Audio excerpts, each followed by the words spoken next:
This is Nelson Ridge, episode 29, and I want a chainsaw. So, Rockhill Farms had a recent giveaway on his channel, which you should definitely check out. He has an awesome series of videos about compact tractors in the 55, 50 horsepower region.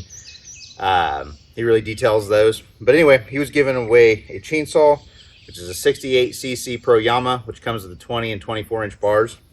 And I won. So we are going to give it a little test run today and cut down a tree. I definitely would just like to say, thanks to Rockhill Farms for sending this for me to try. So I got the Proyama chainsaw in the mail from Rockhill Farms. So I'm going to do a little unboxing, kind of show you what it comes with. I'm not going to beat it like a dead horse. He already did it. He already did some of a review of it, but I'll go over it real quick.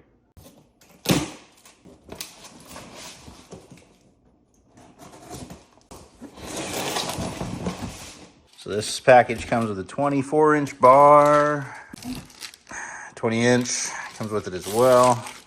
Instructions, we don't need those. Tools, yeah, that's helpful. Even little dog ears.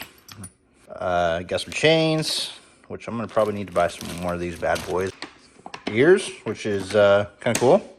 Looks like a face mask. Got some gloves, little oil, gas fill.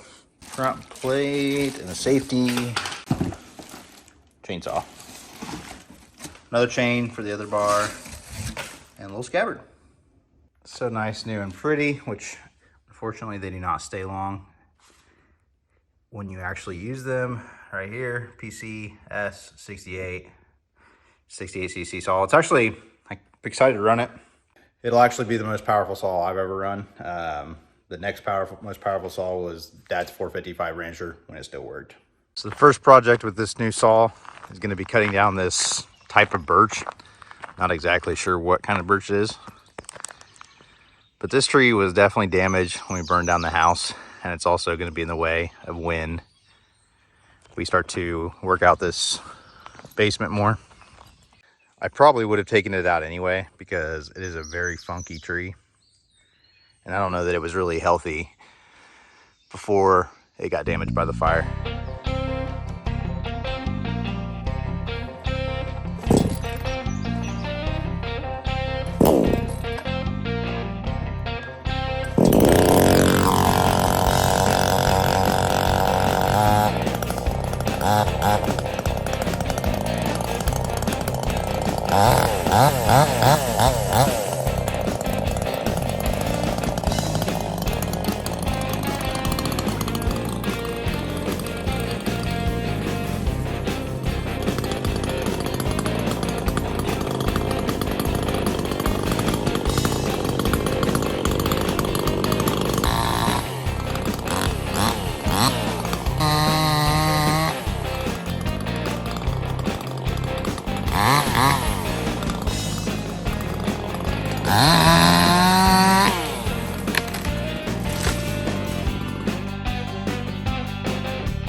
It's so humid I can hardly see through these glasses. It's already like 80 degrees with a ridiculous humidity.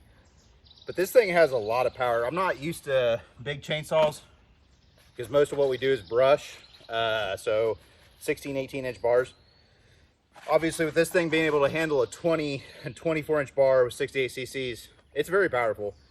I would put it above Dad's 455 Rancher, but yeah, this thing is awesome.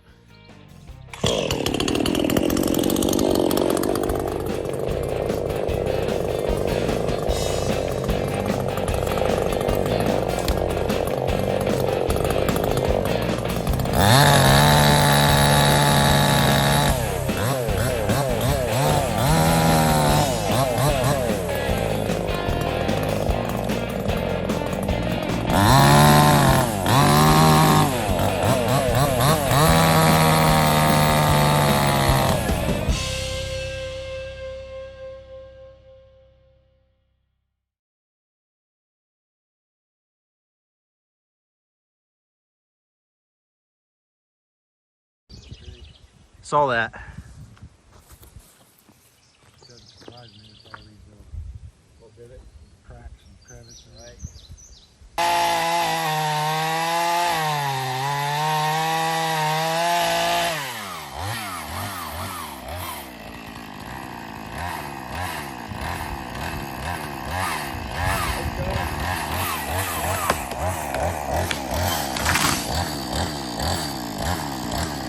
Dad?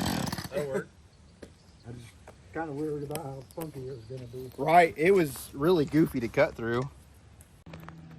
So at the end of that video, I noticed, I was going back and look because my silly self was out of frame for most of it. And I noticed my chain looked awfully loose in the video. And so I brought it back up to tighten it up. I just figured it was a new chain. You know, they loosen up a little bit. But then I found this. We are missing a nut. I loosened this one up, but those were both tight when I started. So yeah, I don't know. To be honest, I probably need to buy some extra of those to have on hand anyway. I think most of the time they're universal. First 10 minutes that I ran it, man, it sounds great. It cuts like a dream. Admittedly, that's some pretty soft wood, I believe, birch. So can't wait to use it more. I'll get a new set of nuts. I got a little off topic there, but so regarding that one RV that I didn't finish cutting, the steel saw stopped working. It revs, or it idles fine, and as soon as you go to rev it up, it just dies. I mean, even just a little rev, done. So we kind of need to figure that out, fix it, and finish this project and give it back to the guy. It is a beautiful Sunday morning. It's like 10 a.m. I got a late start, but it's like 68 degrees, sunny, just absolutely beautiful. So we're gonna try to get some work done today, and I'll show you kind of what we're gonna do. Kind of picking this area up and get it cleaned back up. But yeah, that's been a project that's been bothering me for a really long time. Either way, we're gonna try to get some work done. Dad worked on this, and I got to help a little bit. And I think this thing is working now. It was working pretty good last night with some simple cleaning. So we'll see if I can get this done today. My Polaris is not working at all, so we're taking it somewhere today to get worked on. I don't know if I messed up or what, but essentially what I did here is this battery always wants to drain, and it's a pretty well-known Polaris problem. I bought one of these switches and I put it on the negative terminal, and when I did that, it started okay the first time, and I drove not very far at all, and it like started sputtering and just died. I was like, oh, that's weird. And the battery had not been charged up by that point, because again, it keeps discharging, because I think it's drawing power from the gauges or whatever. So I jumped it again with Dad's four-wheeler and got it started. Went a few times around the barn, died, would not restart despite jumping. So I don't know if did I kill the starter, or like did I short circuit something? I don't know.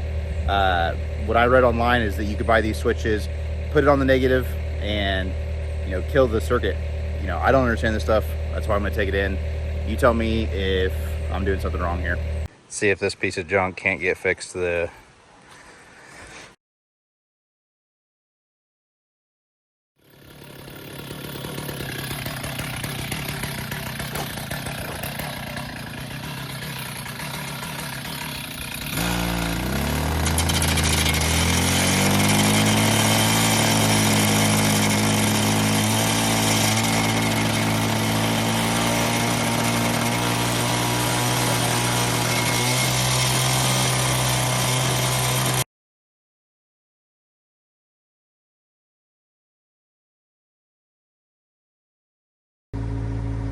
I got the bucket, and it's sitting on top of the blade too. Help if I engage the lever. I am moving the pieces over to kind of the scrap metal area to get it out of my way so I can clean up what's left of the RV. All right. So all of it's kind of stacked up here. I still got to take these tires off before I obviously put them in the metal bin, but all the pieces that need to be grabbed by the excavator because they're either unwieldy or heavy are over here. So I get the tractor to get the rest of the little pieces of frame, and then I got the rest of the frame that I had cut up in the previous video from over there behind the what used to be the mobile home part. That's all stacked, ready to go too. Excavator was a good purchase. And of course, the biggest piece of scrap on the property. I probably shouldn't talk to her like that, but she does need started up. Good old diesel. Goodbye. So So on the Proyama, got some nuts over the weekend. Apparently Husqvarna fits fine. I don't know if chainsaw nuts are practically universal, but what is it about big chainsaws that leak oil? The 455 Rancher that's out of commission does that really bad too. I don't know, it's a big saw thing. You can tell my 440 hasn't been leaking, but who knows?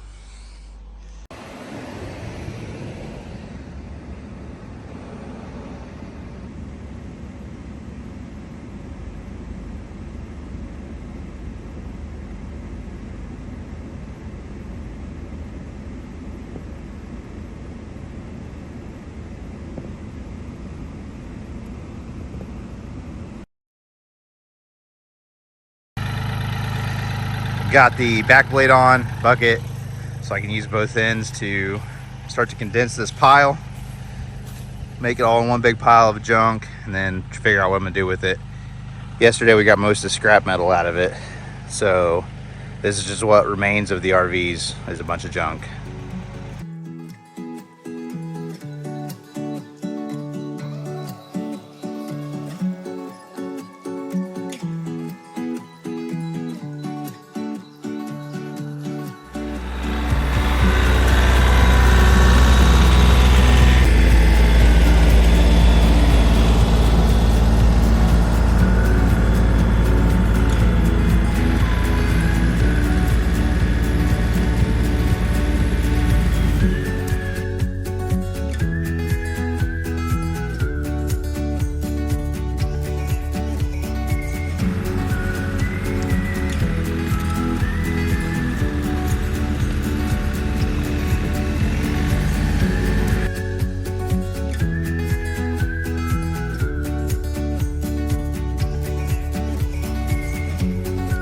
This is the back side of the RV area. So let's see if we can get this cleaned up.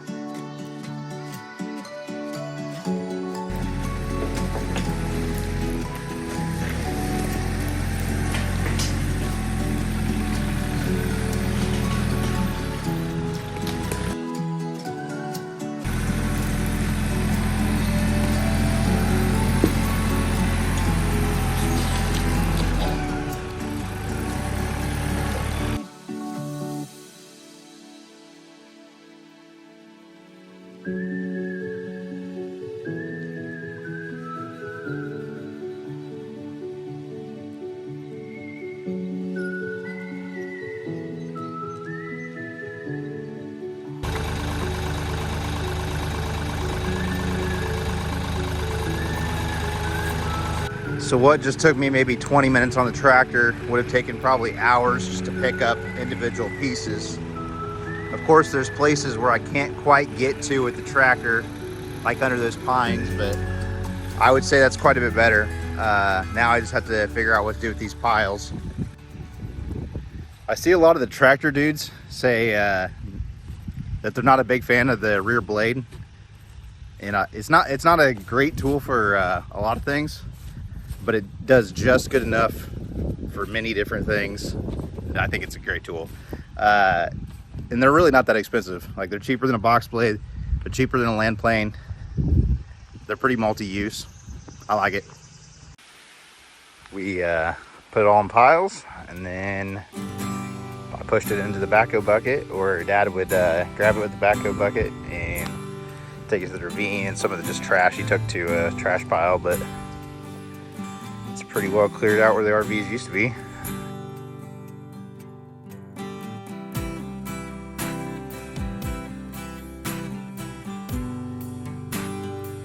And now we have a new parking spot for the backhoe, apparently. So, very happy to have that done.